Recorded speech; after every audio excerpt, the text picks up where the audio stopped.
All right, so we're going to discuss headaches versus migraines and how to tell which one you're having. So in the simplest form, we also have to keep in mind everybody has a little bit different perceptions of pain.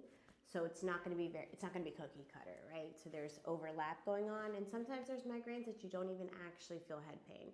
But to keep it nice and simple, we're just going to say the difference between a headache and a migraine is going to be that migraines are accompanied by neurological symptoms.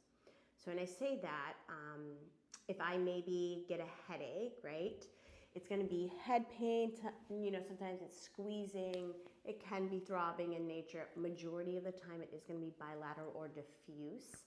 I could potentially have it just on one side of my head.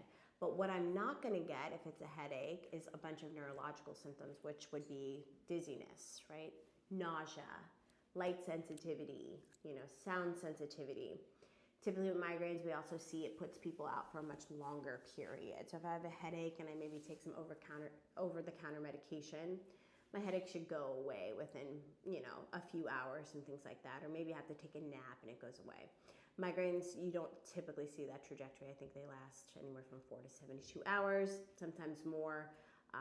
We create these little models of what it should be, and it doesn't always work that way. Migraines, you're going to hear more of that sharp, stabbing type of pain. Migraines are also more accompanied by auras, where people see visual changes, light flashing in their field.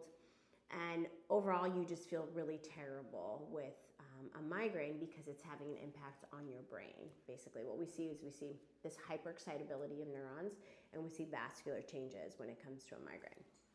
We also see some vascular changes with headaches as well, so we want to be aware of that. Main thing to understand is headaches mean head pain. They don't mean a slew of neurological symptoms.